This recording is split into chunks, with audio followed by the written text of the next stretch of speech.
오늘 우리가 함께 찬양했습니다. 내가 원하는 한 가지 주님의 기쁨이 되는 것. 우리가 원하는 것이 주님의 기쁨이라면 하나님이 원하시는 건 뭘까요?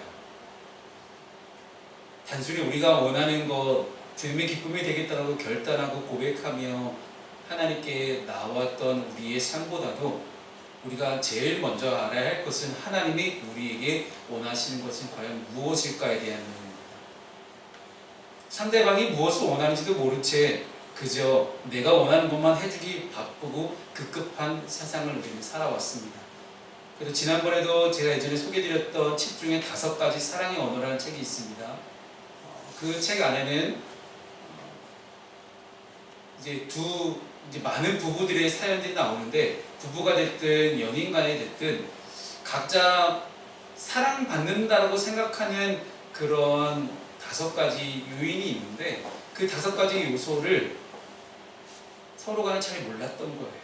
가령 예를 들자면, 부인은 남편과 함께 있는 시간이 좋은데 남편은 아내와 함께 있지 못하고 그저 선물만, 비싼 무슨 똥 들어가는 그런 좋은 백만 열심히 사다 주면 내가 와이프를 사랑하는 거다라고 생각을 했다는 것이죠. 결국 그 부부는 이혼했다고 합니다. 왜요? 서로 정말로 사랑하는데 사랑의 방법이 서로 안 맞았던 거예요. 하나님과 우리 사이도 똑같습니다. 내가 원하는 것, 내가 바라는 것, 내가 기도하는 것, 내가 고백하는 것 다 좋습니다. 하나님이 우리에게 정말 해주고 싶어 하실지 몰라요. 그런데 중요한 것은 우리가 뭔가를 하나님께 원하기 전에 하나님이 나에게 원하시는 것은 무엇인지 알아야만 쌍방간의 사랑의 관계로 잘 묶일 수 있다는 것입니다. 그래서 오늘 말씀을 여러분 함께 나누면서 하나님 원하시는 건 무엇일까에 대한 고민을 할 수 있는 저 여러분 되었으면 좋겠습니다. 스테반 아터번이라는 분이 자신의 책이었던 사명, 돈, 의인이라는 이 책에서 이렇게 기록합니다. 성경은 기도에 대해서는 400번을 말하지만 돈에 대해서는 2000번 이상을 말한다 라고 책에다가 적어놨습니다. 정확하게 400번, 2000번 이게 딱 떨어진 숫자는 아니에요. 대충 이 정도 된다는 것인데 실제로 돈에 대해서 2000번 이상을 말합니다. 이런 통계는 단순히 돈이 기도보다 더 중요하다는 이야기가 아닙니다. 하나님께서 이렇게까지 돈에 대해서 많은 말씀을 하신 이유는 돈이 있는 곳에 우리의 마음이 있기 때문입니다. 그래서 성경 그 전체를 봐도 유일하게 하나님과 맞짱 떠서 계속해서 대결을 하고 있는 것이 유일하게 돈입니다. 예수님도 많은 것들을 다 말씀하셨지만 유일하게 하나님과 동등한 위치에 놓고 너희들이 둘 중에 하나를 선택해야 된다라고 얘기하신 것이 결국 돈이었습니다. 그만큼 돈이 굉장히 강력하다는 그런 반증이 됩니다. 돈만큼 우리의 마음을 약하게 만드는 것도 없고 돈만큼 우리가 쉽게 흔들리게 하는 것도 없는 것 같습니다. 하나님과 돈 중에 분명 우리는 선택할 수 있어야 됩니다. 돈으로 대표되는 세상의 명예, 쾌락, 욕망, 권력, 욕심, 이기심, 이 많은 것들을 우리는 하나님과 대척점에 놓고 분명히 선택을 해야만 하는 순간이 온다라는 것입니다.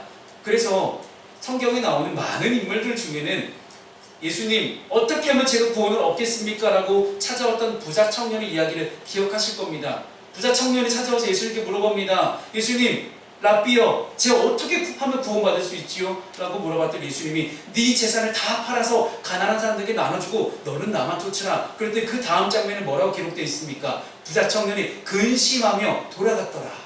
그냥 돌아간 것도 아니에요. 근심하며 고민했다라는 것이요. 돈하고 하나님 사이에 놓고 고민했다라는 거예요. 근심했다라는 거예요. 비단 그 청년의 삶만은 아닐 것 같습니다. 우리의 선택의 순간에도 우리의 삶에도 분명히 이런 것들이 존재합니다. 우리의 삶 전반에 존재하면서 마음에 여유를 주기도 하고 조급하게도 만드는 것이 바로 이 돈입니다. 다다익선인지 필요악인지 때에 따라 쉽게 정의를 내리기 힘든 그런 것이 바로 돈인데, 바라기는 오늘 말씀을 함께 나누면서 저와 여러분이 이 돈 앞에서 내 마음을 지키고 하나님을 기쁘시게 하는 그런 삶이 되어지기를 소망합니다. 그렇다면 첫 번째, 하나님은 과연 돈이 필요하실까요?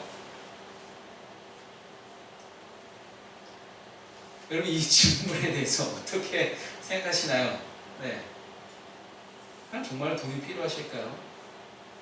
구약시대에 사람들은 하나님께 많은 재물을 갖다 바쳤습니다. 경제적인 상황에 따라서 흠없는 어린 양 한 마리를 드렸으면 좋겠지만 그러지 못한 사람들은 양 대신 비둘기를 갖다 바치기도 했습니다. 돈이 많은 사람들은 소를 갖다 바치기도 했죠. 그래서 솔로몬 같은 왕은 하나님께 제사를 드리며 일천번제를 하며 굉장히 많은 소를 하나님께 드렸습니다. 우리는 말씀 전에 봉헌 시간이 있습니다. 어퍼링이라고 영어가 표현하는데 드리는 것이죠. 하나님이 동물의 피를 좋아하시고 돈이 필요하셔서 우리가 헌금을 하는 걸까요? 시편 50편 말씀을 보면 이렇게 기록합니다. 내가 내 집에서 수소나 내 우리에서 순용소를 가져가지 아니하리니 이는 살림의 짐승들과 뭇 산의 가축이 다 내 것이며. 어디에 방점이 찍혀 있습니까? 다 내 것이다. 우리가 드리든 안 드리든 이건 이미 하나님 거예요. 우리가 이 하나님에 대해서 자꾸 오해하는 게 있습니다. 내가 가지고 있는 것들을 하나님께 드리면 하나님께 드려지는 것이고 내가 갖고 있으면 내 거라 생각을 해요. 그런데 중요한 사실은요, 내가 드리든 안 드리든 이건 다 하나님 거라는 거예요. 하나님 마음대로 하실 수 있다는 이야기입니다. 하나님은 창조주이십니다. 오늘 우리가 함께 읽은 교동문, 환경선교주일 교동문에 첫 번째 뭐라고 나왔습니까? 하나님이 천지를 창조하시니라. 하나님이 창조주십니다. 하나님 모든 걸 다 만드셨습니다. 그리고 이 세계의 주인이십니다. 우리가 소중히 여기는 재물이나 돈 모두 내가 손에 쥐고 있는 것 같지만 사실은 하나님의 다스림 안에, 하나님의 치리하심 안에 우리가 있다는 것입니다. 사람의 것으로 하나님을 부요하게 할 수는 없다라는 이야기입니다. 아무리 우리가 억만금을 하나님께 갖다 바쳐도 하나님은 그런 것 때문에 부유해지신 분이 아니라는 사실이에요. 사람의 찬송으로 하나님을 더 영광스럽게 할 수 없는 것이고 이미 충만하게 영광이 자리잡고 계시고 영광이 가득한 분이 우리 하나님이시기 때문입니다. 하지만 하나님은 우리에게 찬송 받기를 바라시고 영광을 받기를 바라시고 우리 헌금을 기뻐하십니다. 그 가운데 하나님이 정말 우리에게 바라시는 것이 있다는 거예요. 겉으로 드려지는 소나 양이나 비둘기, 헌금 이 돈보다도 우리 몸보다도 가장 중요한 무엇인가가 하나님 원하시는 게 분명히 있다는 이야기입니다. 본격적인 이야기를 하기에 앞서서 통계 하나를 제가 가져와 봤습니다. 몇 년 전에 한 웹사이트 가피플하고 중앙일보, 국민일보에서 같이 함께 공동으로 조사를 했습니다. 우리나라 기독교 청년들을 대상으로 헌금에 대한 설문조사를 했습니다. 헌금 드릴 때 어떤 마음인가? 라는 질문이지요. 그에 대한 대답도 이렇습니다. 1위 24.2% 습관처럼 드렸어요. 2위 19.4% 11조 선교 등 가능하면 일단 다 드립니다. 3위 15.1% 아주 가끔 갈등이 생긴 적도 있어요. 4위 15% 지갑에 고액권이 있다면 순간 망설여져요. 5위 14% 제일 깨끗한 돈을 찾아서 성경책에 넣어두어요. 그 외에도 참 많은 이유들이 자리 잡고 있습니다. 어렵고 힘들 때 헌금을 더 해야 할 것 같다라는 대답과 그리고 아직 헌금 드리는 게 부담이 된다던가 부모님이 챙겨주시는 게 좋다라는 그런 답변들이 나왔습니다. 여러분들의 대답은 여기에 어디에 속하십니까? 헌금은 재물을 드린다는 뜻을 한자어로 가지고 있습니다. 하지만 그리스도인에게 헌금은 주머니 속에 있는 내 재물을 드리는 것 이상의 그 의미가 있습니다. 나 자신을 온전히 하나님께 드리는 것이 진정한 헌금이 되기 때문입니다. 헌금의 참된 의미가 퇴색되어 가는 것은 비단 지금만의 문제는 아니었습니다. 구약 시대에도 헛된 제사를 드리면 하나님은 그 제사의 냄새조차 싫어하신다라고 성경은 기록하고 있고, 신약 시대의 아름다운 돌과 헌물로 꾸며진 이 성전을 향해서 하나님은 반드시 무너질 것이라고 예수님은 말씀하셨습니다. 즉 헌금이라는 것은 주머니에서 나오는 것이 아니라 내 변화된 마음에서 시작하는 것이라고 오늘 성경은 말합니다. 그렇다면 하나님은 이 돈 계산법이 어떻게 될까요? 왜 우리의 마음이 중요하다고 하시는 걸까요? 여기 하나님의 계산법이 우리랑 다르기 때문입니다. 예수님께서 성전에서 제자들과 많은 무리들을, 이름 없는 무리들이 모여있을 때 그들을 가르치십니다. 율법을 가르치고 계실 때 사람들이 헌금하기 위해 나왔습니다. 성전 세금이죠. 그런데 부자들이 헌금함에 헌금을 넣었고 그 다음에 가난한 과부가 헌금함에 헌금을 넣었습니다. 기록에 의하면 당시 성전에 있었던 이 헌금함은 여러 동선이 겹치는 그런 개방된 곳에 떡하니 자리 잡고 있었다고 합니다. 그리고 나팔처럼 입구가 굉장히 넓게 돼 있어요. 그리고 아래쪽은 조금 좁게 돼 있는데 재질이 노쇠 재질입니다. 그래서 금속으로 되어 있는 동전이 떨어지면 그 소리가 주변에 들렸기 때문에 누가 얼마나 헌금했는지를 개방적으로 다 동선이 겹치는 장소에 있었으니 지나가더라도 누가 헌금하는 소리가 딱 들리면 아, 얼마 헌금했구나 하고 알고 지나갈 수 있었다라는 거예요. 중세시대에도 비슷했습니다. 더 크고 엄청나게 놀라운 그런 성당을 짓기 위해서 면죄부를 팔고 그 돈이 동전이 땡근 하나 떨어지는 그 소리에 너의 가족이 구원받는다라고 사기를 쳤습니다. 예수님 당시에 부자들이 헌금함에 헌금을 넣는 모습이 들어왔고 그리고 바로 이어서 가난한 과부가 헌금을 한 장면이 오늘 등장합니다.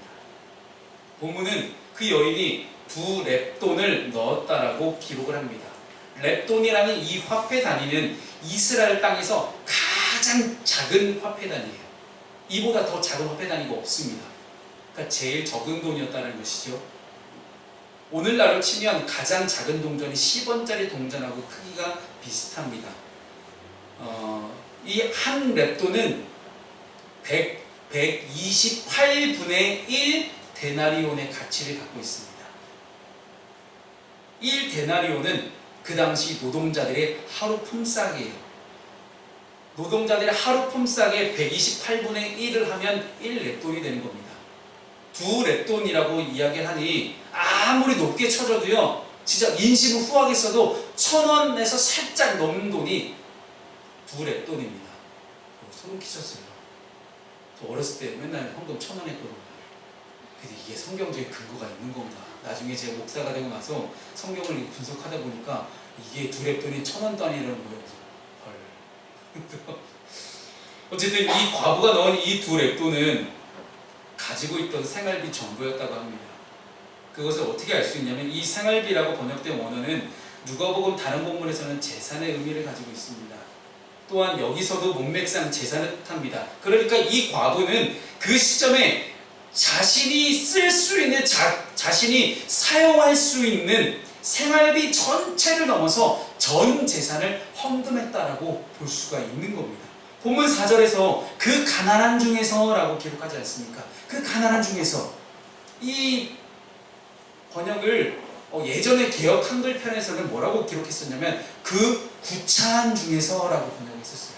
구차한 중에서. 즉 이 과부는 궁핍했습니다. 돈이 없었어요. 먹고 살 길이 없어요. 그럴 수밖에 없는 것이 여러분, 과부와 고아와 나그네는 그 당시 이스라엘 사회에서 가장 가난한 사람들이었습니다. 가장 가난한 계층이에요. 왜냐하면 직업을 가질 수가 없었기 때문이에요.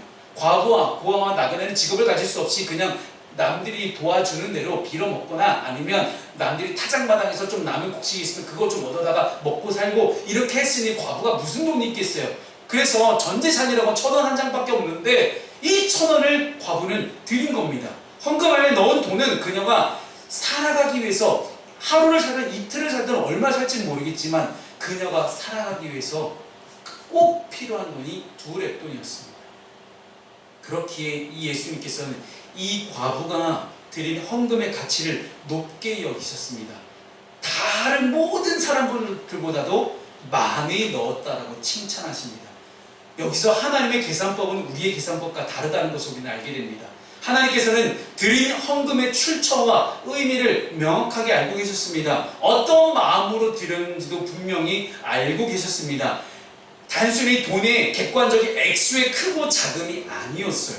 하나님께서는 돈과 하나님 vs 서로 맞붙고 있는 그 선택의 순간 가운데 하나님을 선택하는 마음, 하나님을 의지하는 그 마음을 믿음으로 보셨다는 사실입니다.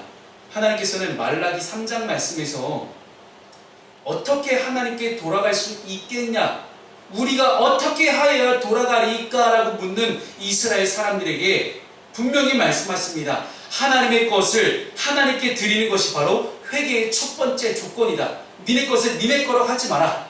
하나님 것을 하나님께 반드시 다시 돌려드리는 분명한 행위가 있어야만 너희들은 하나님께 구원받을 수 있다라고 말라기 선지자가 그들에게 경고합니다. 이러한 계산법은 단순히 우리를 억누르거나 힘들게 하라는 것이 아닙니다. 하나님의 것을 하나님께 돌리면 하나님께서는 하늘 문을 여시고 복을 쌓을 곳이 없을 만큼 붓겠다라고 약속하십니다. 그것이 바로 이 말라기 3장 7절 뒷부분에 나오는 10절 말씀입니다. 여러분이 많이 아시는 11조에 대해서 목사님들이 설교 많이 하실 때 늘 이 본문을 사용하시는데요. 저는 단순히 이 11조 하나만 가지고 이야기하는 본문이 아님을 분명하게 말씀드립니다. 왜냐하면 그 당시 말라기 선지자 시대에 말라기 선지자 시대가 끝나고 400년 동안 암흑기가 있고 예수님이 오십니다.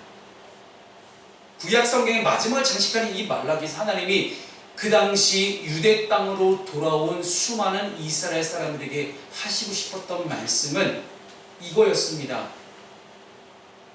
폐허가 된 유대 땅에 니네가 너네 한 몸 잘 먹고 잘 살아보겠다라고 니네 집만 의리하게 크게 짓고 잘 살아가는데 너의 마음 가운데 도대체 하나님은 어디 계시냐. 유대 사람들은 당시에 성전 건축, 성벽 재건이 늦어지기 시작합니다. 성전 건축이 점점 늦어지기 시작하니 스룹바벨이 열심히 성전을 짓겠다고 뭔가를 하는데 자꾸만 성전 건축이 늦어져요. 방해하는 사람들도 많고요. 사마리아 사람들이 자꾸 방해를 하고요. 그러다 보니 일단은 늦어지니까 자기 먹고 살 궁리를 하는 거예요.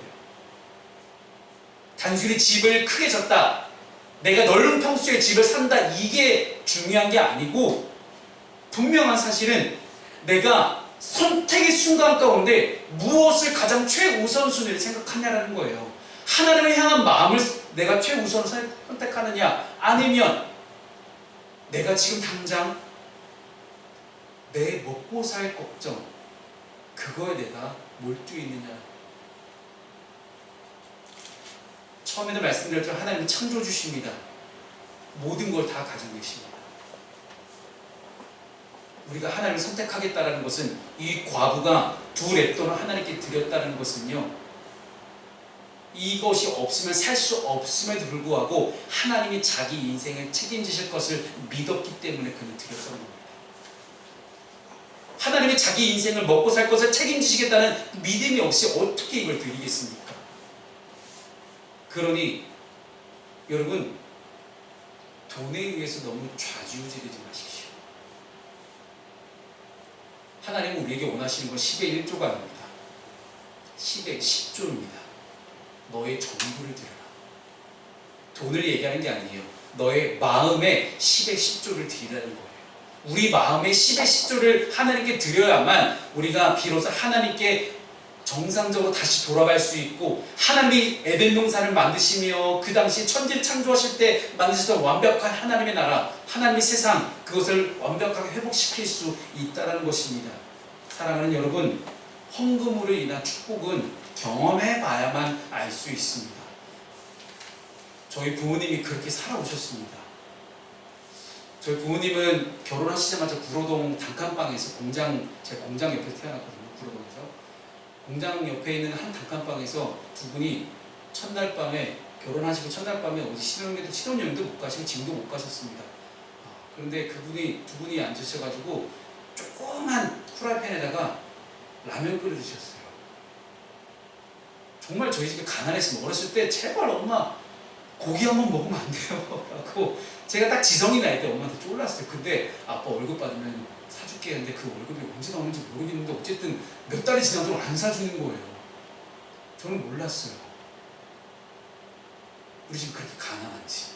그런데 그 가난한 중에서도 제가 한 번은 진짜, 지금 저희 어머니도 영상으로 지금 예배를 시청하고 계시는데 정말 죽도록 혼난 적이 한 번 있습니다. 왜냐면 어느 순간 봤더니 그렇게 돈 없다고 하는 집이 저희 어머니가 성경책 사이에다가 아버지가 월급을 그때 당시에 요즘은 다 온라인 계좌로 쏴주지만 옛날에는 노란색 봉투에다가 가져오시거든요. 그걸 봤어요. 월급 받아오시네? 고기, 아싸, 고기 먹을 수 있겠구나. 근데 제가 몰래 쓱 바들 안방에서 어머니 부시럭부시럭 거시는 게 보이잖아요. 그래서 뭔가 하고 지성이 나이 때니까 제가 9살 얼마나 호기심이 많겠어요. 그래서 이렇게 쓱 봤어요. 뒤에서 문 밖에서 봤더니 저희 어머니가 그 안에서 돈을 제 빳빳한 것만 다 빼가지고 성경 사이에 열심히 껴놓고 계신 거예요. 나 저게 뭔가 했어요. 그래서 저거만 있으면 내가 사탕 하나 사 먹을 수 있겠구나. 그래서 어머니 성경책에는 그 돈을 뺐다가 정말 죽도록 맞았습니다. 저희 어머니는 예전부터 저 어렸을 때부터 늘 그렇게 가난한 삶 속에서도 아버지가 월급을 받아오시면 성경책 사이에다가 제일 먼저 주정헌금을 이번 달에 4주잖아요. 그럼 4주에 해당하는 주정헌금을 다 주마다 꽂아놓으시고 그 다음에 11조 따로 빼놓으시고 감사헌금 따로 빼놓으시고 그때도 교회 건축한다니까 건축헌금 따로 빼놓으시고 이렇게 항상 성경책에 껴놓으시는 거예요. 쟤만 털면 되는구나. 제 머릿속에 저 성경책 하나만 털면 다 나오는구나. 제가 그랬던 사람입니다. 이런 사람 하나님 목사로 만드셨으니 사랑하는 여러분, 그런데요 그렇게 철저하게 하나님께 마음을 드렸던 저희 부모님의 그 마음을 하나님이 아시는 것 같아요. 어떻게 저희 집이 지금까지 이렇게 흘러왔는지를 보고 나니까 저는 안 할 수가 없게 됩니다. 물질에 대해서 자유로울 수밖에 없게 돼요. 물질에 대해서 전전긍긍하지 않게 되고 어떻게 보면 그렇게 하시는 모습을 제가 보고 자라왔으니 지금 물질에 얽매이지 않은 그런 목사의 삶을 청빈의 삶을 제가 살아갈 수 있는 것이 아닐까 생각을 해봅니다. 많은 분들이 저한테 물어봐요. 어떻게 그렇게 아무렇지도 않게 초월해서 살 수 있느냐. 없으면 없는 대로 궁핍하게 왜 이렇게 힘들어야 되는데 왜 그렇게 편하냐 마음이. 먹고 사는 게 제가 제 뜻대로 안 된다는 걸 알기 때문이에요. 솔직히 안 되지 않습니까? 오늘 우리가 이 예배의 자리 가운데 그거 하나만 인정하고 갔으면 좋겠습니다. 내가 먹고 사는 문제가 내 뜻대로 안 되는구나. 그러니 하나님께 맡기십시다. 그러면 됩니다. 그러면 하나님 우리를 어떻게 보실까요? 하나님 가장 원하시는 게 이제 뭔지는 알아야 될 거잖아요. 그렇죠? 우리 본문 1절과 2절 말씀을 보면요 항상 마지막을 다 보식으로 끝냅니다. 주님이 뭔가를 보시고 계세요. 부자들이 헌금을 넣는 것도 보셨고요. 가난한 과부가 헌금을 넣는 것도 다 보고 계신다는 거예요. 즉 예수님께서 눈을 들어서 우리가 어떻게 돈을 사용하고 있고 어떤 마음으로 드리고 계신지 다 보고 계십니다. 이 과부 여인은 하나님을 향해서 사심없이 드렸습니다. 자신의 생활비 전부 전 재산을 넣은 것은 인생을 포기하겠다 아니면 반항하겠다 아니면 체념하겠다는 그 표시가 아니었어요. 이 드림은 내가 살아가고 있음이 내가 지금 숨쉬고 있음이 나의 평생에 나를 지금까지 살게 하신 분이 오직 하나님 한 분뿐이며 이 모든 것이 하나님의 은혜였음을 고백하는 동시에 이제 나의 인생에 두 랩돈이 없으니 나는 이제 하나님만 필요합니다라는 놀라운 고백이에요. 남들이 뭔가를 사고 남들이 좋은 걸 사고 남들이 좋은 집을 사고 좋은 신발, 좋은 시계, 좋은 집 누군가 뭔가를 잘 누리는 것 때문에 내가 비교하며 살아가게 되면 그 비교를 통한 자기 만족 혹은 비교를 통한 자기 좌절, 절망은 은혜를 깨닫는 방법이 아닙니다. 주변을 보는 것이 아니라 하늘에 하나님께서 베푸시는 은혜를 바라보는 것이 우리의 올바른 신앙적인 시선임을 우리가 깨닫기를 바랍니다. 나의 죄를 핏값 주고 대속하신 예수님의 은혜를 아는 사람은 주님이 나에게 먼저 생명의 전부를 다 주셨으니 주님이 내 전부라고 감히 고백할 수 있는 것이고 아까워하지 않고 드릴 수 있다는 것입니다. 그렇기에 액수의 크고 작은과 관계없이 헌금은 그 자체로 신앙 고백이 됩니다. 사도신경의 신앙 고백도 있지만 우리의 삶의 신앙 고백은 나의 마음을 어떻게 잘 드리느냐에 따라 달려 있습니다. 그런데 보이지 않는 내 마음을 보이지 않는 하나님께 드릴 수 있는 그런 방법이, 그런 내 마음의 확신이 별로 들지 않는 거예요. 그래서 저는 오히려 하나님께 너무 감사합니다. 헌금 시간을 왜 감사하냐면 보이지 않는 내 마음과 내 믿음과 내 신앙을 하나님께 증명할 방법이 없어요. 율법적으로 내가 뭔가를 행동을 열심히 하고 교회를 열심히 추도하고 이거 가지고는 증명이 안 되거든요. 그런데 하나님은 이 헌금 시간을 통해서, 봉헌을 통해서 나의 마음을 드리는 것으로 하나님이 인정해 주시겠다는 거거든요. 얼마나 감사합니까? 이렇게만 내가 하나님께 고백하고 드려도 하나님이 내 마음을 인정해 주신다고 하시니 이보다 감사한 일이 어디 있겠습니까? 이와 같은 헌신이 마게도니아 교회 가운데 나옵니다. 고린도후서를 보게 되면요, 마게도니아 교회 가운데 많은 환난과 시련들이 찾아왔습니다. 성도들이 극심한 가난 가운데 있었다라고 성경은 기록을 해요. 그러나 그들은 헌금으로 바울을 비롯한 많은 사역자들이 하나님의 사역을 섬길 수 있도록 간청합니다. 넘치는 기쁨과 자발적으로 모은 헌금이 엄청나게 풍성해지는 것들을 경험했습니다. 그래서 바울은 마게도냐 교회의 물질적인 헌신을 바라보면서 그들이 먼저 자신을 주께 드렸다라고 기록합니다. 그렇습니다. 여러분, 마게도냐 교인들이 가난 속에서도 기쁨으로 물질의 섬김을 자원할 수 있었던 것은 그들 자신을 먼저 주님께 드렸기 때문에 가능했다는 그런 사실. 사실 모든 물질은 하나님께서 우리에게 주신 것입니다. 과부나 이 마게도냐 교인들처럼 이러한 헌신, 이러한 헌금은 내가 할 수 없는 신앙이 좋은 사람들만 하는 그런 높은 신앙의 경지라고 혹시 생각하십니까? 아니에요. 우리가 분명히 기억해야 될 것은요, 가장 먼저 자신을 드린 분은 과부도 마게도냐 교인도 아니고 예수님이라는 사실입니다. 그렇기 때문에 우리 자신을 위해 자신의 생명을 던지신 예수님을 묵상하면 우리는 기쁨으로 드릴 수 있습니다. 하나님께서 기뻐하시고 원하시는 드림은 대가를 바라지 않고 하나님의 은혜를 절절히 느끼며 마음을 담아 드리는 것입니다. 그러니 우리의 이 소중한 마음을 하나님께 표현할 방법을 허락하신 이 하나님께 우리는 감사할 수밖에 없는 것이고, 이 예배의 자리가 그래서 소중하다는 것입니다. 그래서 공동체는 모여야 되는 것이고요, 모여서 함께 떡을 떼고 마시고 함께 서로 그 삶을 나누고, 또한 저희가 매주 할 수는 없지만 가끔씩 하게 되는 이 세례와 성만찬을 통해서 예수님의 희생을 기억하며 우리의 마음을 전부를 드릴 수 있는 그 기회를 주신 그 하나님, 그 하나님께 감사하며 나아가는 이 예배 시간이 그래서 중요하다는 거예요. 그래서 우리는 예배 가운데 함께 해야 되는 것이고, 그래서 여러분 예배 자리에 여러분 초청하는 것이고, 예배 자리 가운데 나와서 앉아서 함께 예배할 수 있어야 된다는 사실입니다. 그러니 할 수만 있으면 저는 온라인 예배 안 하고 싶어요. 그런데 몸이 불편하신 분들이 계시고, 그리고 가끔씩 군대에서 창의가 이걸 봐요. 그러니 안 해줄 수가 없어요. 그런데 이 온라인 예배를 우리가 내가 몸이 편할 용도로 써서는 안 된다는 사실입니다.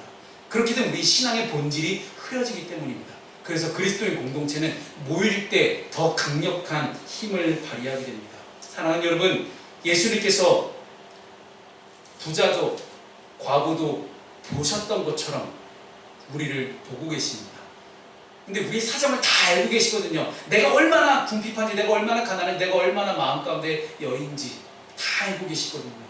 그렇기 때문에 먼저 자신을 주님께 드리고 마음을 담는 물질로 여러분이 하나님의 기쁨이 되시기를 주님의 이름으로 축복합니다. 함께 우리 파송 찬양하도록 하겠습니다.